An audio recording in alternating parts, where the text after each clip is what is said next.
আসসালামু আলাইকুম। আজকে সকাল সকাল ভিডিওটা শুরু করছি।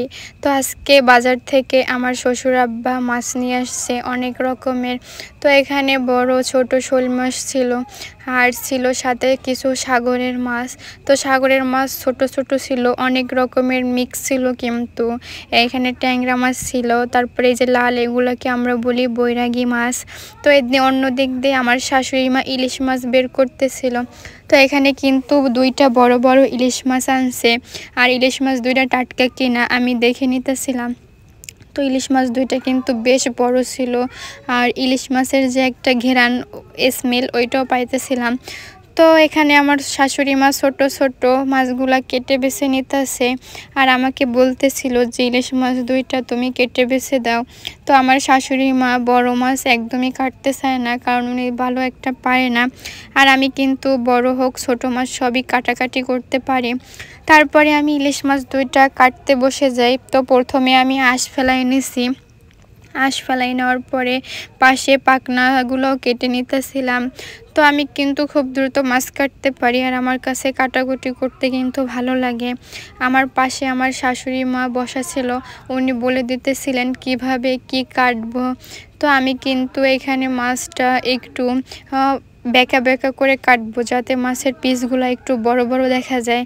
আর এই মাছটায় কিন্তু অনেক ডিম হয়েছে, একদম পেট ভর্তি ডিম হয়েছে। তো মাছটায় যেহেতু ডিম হয়েছে, খেতে মনে হয় অতটা ভালো হবে না। তো দেখা যাক রান্না করার পরে কেমন স্বাদ হয়। তো এই তো দেখেন আমার মাছ কাটা কিন্তু একটা হয়ে গেছে। তো এরকম করে আমি দুটো মাছই কেটে নিচ্ছি। তো এই দেখেন আমার মাছ কাটা শেষ। আর যেটা অনেক বড় ছিল ওইটাই কিন্তু একটু ডিম হয় নাই। তো এখানে একটা ছেলে মাছ আর একটা মেয়ে মাছ ছিল। আর এদিক দিয়ে আমার শাশুড়ি মা ছোট মাছের চচ্চড়ি বসাই দিছে, হাতে মেখে বসাইছে তরকারিটা। তো এভাবে হাতে মেখে ছোট মাছের চচ্চড়ি খেতে কিন্তু অনেক মজা হয়। অন্যদিক দিয়ে দুপুরবেলা আমাদের সবারই ক্ষুধা লাগে, আর এখানে আমরা ছাতু মাখিয়ে খাইতেছিলাম। আর এই ছাতু কিন্তু আমরা ছোটোবেলায় খাইছি অনেক, আর এখন বড় হয়ে খাইতাছি। এটা আমার শাশুড়ি মা নিজ হাতে বানাইছে। চালের গুঁড়া, ভুট্টার গুঁড়া, গমের গুঁড়া এগুলো ভেজে তারপরে বানাইছে। তো এখানে আমরা গুঁড়ো দুধ, চিনি, স্বাদমতো লবণ আর পানি দিয়ে খাইতেছিলাম অনেক মজা করে। তো তারপরে এদিক দিয়ে আমার শাশুড়ি মায়ের ছোটো মাছের চচ্চড়ি কিন্তু রান্না শেষ। আর দুপুর হলেই কিন্তু আমাদের কাজ বেড়ে যায় সব সময়। অন্য দিক দিয়ে চুলের জন্য একটা প্যাক বানিয়ে নিতেছিলাম। তো এই চুলের এই প্যাকটা দিলে কিন্তু চুল পড়া কমে, চুল সিল্কি হয় এবং মাথায় খুশকি দূর হয়। তো অনেকের কিন্তু মাথায় অনেক খুশকি থাকে, চুলের ভিতরে ভালো দেখায় না। তো এই প্যাকটা দিলে কিন্তু খুশকি আর হবে না। তো এখানে মেহেদি পাতা দিছি, সাথে দিছি পেঁয়াজ। তো এই দুইটা কিন্তু আগে ব্লেন্ড করে নিছি, তারপরে একটা পরিমাণে লেবু দিয়ে দিছি। তো আমাদের প্যাকটা কিন্তু অনেক বেশি, যেহেতু আমরা সবাই দেব এই কারণে প্যাক বেশি বানাইছি, আর একটা লেবুর রস পুরোটাই দিছি। তো কম বেশি প্যাকের সাথে কম বেশি লেবু দেওয়া যাবে, সমস্যা নাই। এটা দিলে কিন্তু আপনাদের চুল একদম সিল্কি হয়ে যাবে, আর চুল পড়া কমবে। আমরা কিন্তু প্রতি সপ্তাহে 2 বার এইটা দিই। অন্যদিকে আমার শাশুড়ি মা আর একটা রান্না বসাই দিয়েছে। তো এখানে প্রথমে চিংড়ি মাছ কাঁচা মরিচ পেঁয়াজ দিয়ে তেলের ভেতরে ভালো করে ভেজে নিছে। তারপরে এখানে বাটা মশলা দিছে। তো এখানে কিন্তু অনেক রকমের বাটা মশলা ছিল, নারিকেল বাটা, তারপরে সরিষা বাটা, রসুন বাটা, জিরা বাটা। তো এগুলো দিয়ে প্রথমে ভালো করে কষাই নিতেছিল। মশলা যত কষানো হবে ততই কিন্তু স্বাদ হবে তরকারিতে। তো আজকে রান্না করবে নারিকেল চিংড়ি দিয়ে আমরা টক। তো এই টক রান্নাটা করলে কিন্তু 1 প্লেট ভাত অনায়াসেই খাওয়া হয়ে যায়। তো অনেক মজা হয় কিন্তু এই রান্নাটা আমার শাশুড়ি মায়ের হাতের। তো এই কারণে এই রান্নাটা আমার শাশুড়ি মাই করে সব সময়। তো আমড়াটা দিয়েও মশলার সাথে ভালো করে কষিয়ে নিচ্ছে। তো কষানো হয়ে গেলে এখানে পরিমাণ মতো পানি দিয়ে দিছে। তো এখানে কিন্তু হালকা কুসুম গরম পানি দিছে, যাতে আমড়াটা সেদ্ধ হয়ে যায়। অন্যদিকে আপনাদের সাথে একটু শেয়ার করলাম, আমাদের রান্নাঘরের পাশেই একটা পেঁপে গাছ হয়েছে। তো এই পেঁপে গাছের পেঁপেগুলো কিন্তু অনেক মিষ্টি। আর এদিকে আমি তরকারিটা দেখতেছিলাম, আমার শাশুড়ি মা আমাকে তরকারি দেখতে বলে গেছে, আর আমি একটু পরপরই নাড়াইতেছিলাম, নতুন রাঁধুনি কেয়ার করার অন্যদিকে সন্ধ্যাবেলায় আমার শাশুড়ি মা রুটি বানাইতেছিল। তো আমাকে ডেকে বলল, দেখো কত সুন্দর রুটি বানাইছি, একদম নরম তুলতুলে, এরকম রুটি খেতে অনেক মজা হয়।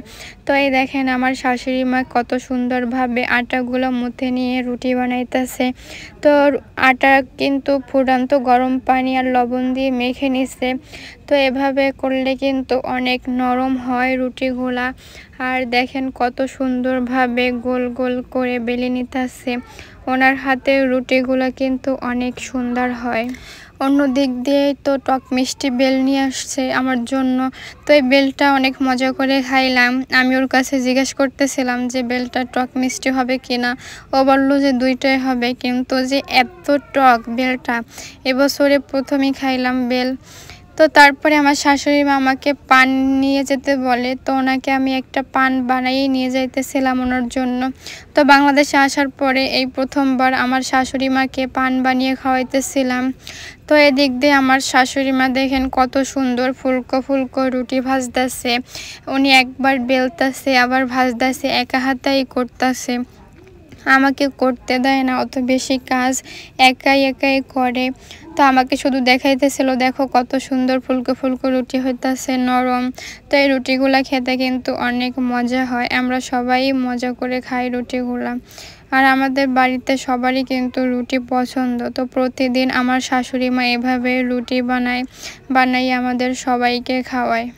এদিক দিয়ে দেখেন আমার ছেলেটা কি করতেছে, একা একা চুল আঁচড়াইতেছে, মাশাল্লাহ বলবেন।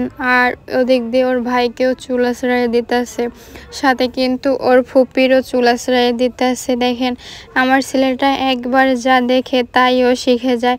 আর আমাকেও ডাকতেছিল যে আমারও চুল আঁচড়াই দেবে, আমাকে ডেকে বলতেছিল বসো। আর এই তো দেখেন ছেলের কি কাণ্ড, চুল বাইধা দিতেছে। আর এই ছেলে কিন্তু রান্না করতেও পারে, কথায় আছে না যে রাঁধে সে চুলও বাঁধে। তো এই তো দেখেন প্রমাণিত। আর আমার ছেলেটা ওর আব্বুর সাথে কথা বলতেছিল, ওর আব্বু দিক দিয়ে কতই না কষ্ট করতেছে ছেলের জন্য, ফোন দিয়ে কান্নাকাটি করে, বলে ভালো লাগে না। আর এদিক দিয়ে আমার ছেলেটা তো ছোট, ও তো বলতে পারে না, ওরও তো কষ্ট হয় ওর আব্বুর জন্য। কি আর করার, প্রবাস জীবন এমনই কষ্টের। তো কিছু বলার নেই, কি করব। জীবনে যাদের প্রবাসে থাকে তারাই একমাত্র বোঝে যে কতটা কষ্টের। তো তারপরে আমার শাশুড়ি মা রুটিগুলো নিয়ে আসে। তো আমাকে দেখাইতেছিল যে দেখো কত সুন্দর নরম নরম রুটি হয়েছে। তো আমিও দেখতেছিলাম যে অনেক সুন্দর রুটি হয়েছে। তারপরে আমার ননদ আমার কাছে আবদার করে যে মোগলাই খাবে। তো আজকে জীবনের প্রথমবার আজকে মোগলাই বানাতে আসছি। তো প্রথমে গরম পানি দিয়ে ময়দা স্বাদ মতো লবণ দিয়ে মেখে নিছি। তারপরে কিছুটা পরিমাণে তেল দিয়ে দিছি, তেল দিয়ে ভালোভাবে মাখিয়ে নিছি। তো মাখানো হয়ে গেলে কিছুক্ষণ ঢাকনা দিয়ে রেখে দেব, যাতে ময়দার ডোটা ভালোভাবে নরম হয়ে যায়। অন্যদিকে অনেকটা পরিমাণে কাঁচামরিচ কুচিয়ে নিছি, সাথে নিচ্ছি পেঁয়াজ। তো ঝাল ঝাল করে মোগলাই বানাবো। তো এখানে স্বাদ মতো লবণ দিয়ে কাঁচামরিচ আর পেঁয়াজটা মেখে নিতেছিলাম। তারপরে দিয়ে দিছি একটা হাঁসের ডিম। তো এই ডিমটা কিন্তু আমাদের হাঁসেরই ডিম। তো এখানে একটা ডিমই দিয়েছি যেহেতু ময়দা কম। তো ডিমটা দিয়ে ভালোভাবে পেঁয়াজ আর মরিচের সাথে মিশিয়ে নিছি, অনেকক্ষণ ধরে মিশাতে হবে। এদিক দিয়ে ময়দার ডোটা ঢেকে রেখেছিলাম, তো এটা এখন কিছুক্ষণ মথে নেব। তো দেখেন কতটা নরম হয়েছে। তো এরকম নরমই কিন্তু দরকার, বেশি শক্তও না আবার বেশি নরমও না। তো এখানে শুকনো ময়দার গুঁড়ো দিয়ে আমি বেলে নিতেছিলাম ময়দার ডোটা। তো আস্তে আস্তে করে কিন্তু বেলে নিতে হবে। তো এখানে আমি গোল শেপ দিতেছিলাম, আর আমি আমার মতো করেই কিন্তু বানাইতেছি মোগলাইটা। তো আগে কখনো বানাই নাই বা কাউকে দেখিও নাই মোগলাই বানাইতে। তো গোল ময়দার রুটির উপরে দিয়ে দিতেছিলাম ডিমের মিশ্রণটা। তো ডিমের মিশ্রণটা দিয়ে চারোপাশ দিয়ে ভাঁজ করে দিতেছিলাম, যাতে ডিমের মিশ্রণটা না বেরোতে পারে। তো এভাবেই হয়তো মোগলাইয়ের শেপ দেওয়া হয়। কারণ কখনো আস্তভাবে মোগলাই কিনে খাই নাই, পিস পিস করে খাইছি, তাই জানি না কিভাবে শেপটা দেয়। তো এখানে চেপে চেপে নিতেছিলাম যাতে ডিমের মিশ্রণটা না বের হয়ে যায়। অন্যদিকে ফ্রাই প্যান বসিয়ে দিচ্ছি আর তেল দিয়ে তেলটা গরম হয়ে গেলে মোগলাইটা দিয়ে দিছি আর একটু উল্টিয়ে দেখতেছিলাম যে ওই পাশ হয়েছে কিনা। তো এটা কিন্তু অল্প আঁচে ভাজতে হবে, বেশি আঁচ দেওয়া যাবে না, তাহলে কিন্তু একেবারে পুড়ে যাবে, যেহেতু এটা ময়দার ডো। তো এখানে আমার এক পাশ কিন্তু হয়ে গেছে, তো আস্তে আস্তে করে আমি এখানে ভেজে নিতেছিলাম। তো এটা কিন্তু একটু ব্রাউন কালার হবে, তো ব্রাউন কালার হলে হালকা ক্রিস্পি হবে, খেতেও কিন্তু মজা হবে আর ডিমের মিশ্রণটাও ভিতরে পুরোপুরি হয়ে যাবে। তাই দেখেন আমার মোগলাইটা কত সুন্দরভাবে ভাজা শেষ। তারপরে ফ্রিজ থেকে শসা বের করে শসাও কেটে নিতেছিলাম। মোগলাইয়ের সাথে শসা না হলে মোগলাই মজা হয় না। তো এখানে কুচি কুচি করে নিতেছিলাম শসাটা, আর আমার ছেলেও কিন্তু আমার সাথে শসা কাটতেছিল। তারপরে মোগলাইও পিস পিস করে নিতেছিলাম। তো আমরা কিন্তু সবাই খাবো, এই কারণে বেশি করে পিস করছি। এই তো দেখেন আমার ছেলেও কুচি করে দিতেছে শসা। তো এই তো আমার মোগলাই কাটাকুটি করা শেষ। আজকের সন্ধ্যায় কিন্তু এটাই নাস্তা বানাইছিলাম, আর মাঝে মধ্যেই সন্ধ্যায় এরকমের বানালে কিন্তু ভালোই হয়। তো এই তো সবাই মিলে খাইতেছি, অনেক মজাই কিন্তু হয়েছে, প্রায় একদম হোটেলের মতোই হয়েছে, সবাই বলতেছিল হোটেলের মতো। তো আজকের ভিডিও এই পর্যন্তই, আল্লাহ হাফেজ।